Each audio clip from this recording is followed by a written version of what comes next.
Hello friends, তো দেখো আজ আমি রান্না করব চানা। তো আজ কিন্তু আমি চিকেন চানা মশলা রান্না করব।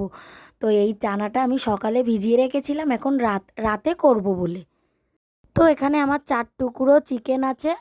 তো আমি এখানে ছোট ছোট করে আলু কেটে নিয়েছি, লঙ্কা ফেলে নিয়েছি, চিকেনটা ছোট ছোট করে কেটে নিয়েছি আর পেঁয়াজ কেটে নিয়েছি। তারপরে তেলটা গরম হয়ে গেলে দেব গোটা গরম মশলা ফোড়ন। তারপরে পেঁয়াজ কাঁচা লঙ্কা ফোড়ন দিয়ে আমি হালকা ভেজে নেব।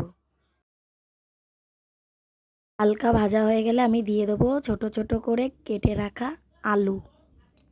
আলুটা আমি ভালো করে ভেজে নেব। ভালো করে আমার ভাজা হয়ে গেছে। দেখো আমার এখানে ভালোভাবে ভাজা হয়ে গেছে। তারপরে আমি দিয়ে দেবো ছোট ছোট করে কেটে রাখা চিকেনটা দিয়ে আমি আবার ভালোভাবে ভেজে নেব। তারপরে দিয়ে দেবো আদা রসুন বাটা সব মশলা। তারপরে মশলাটা দিয়ে আমি ভালোভাবে কষিয়ে নেব।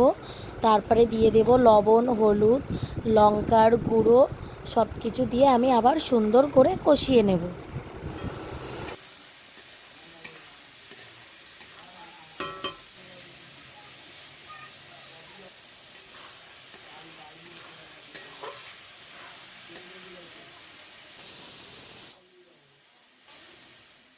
দেখো আমার সুন্দরভাবে মশলাটা কষানো হয়ে গেছে। তারপরে আমি দিয়ে দিয়েছিলাম সিদ্ধ করে রাখা চানা।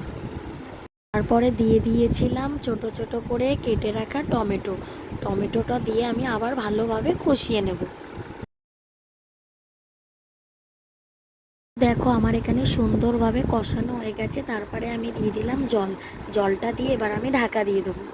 দেখো এখানে আমার চানাটা পুরো রেডি। কেমন হয়েছে ভিডিওটি অবশ্যই কমেন্টে জানিও। আরও ভিডিও পাওয়ার জন্য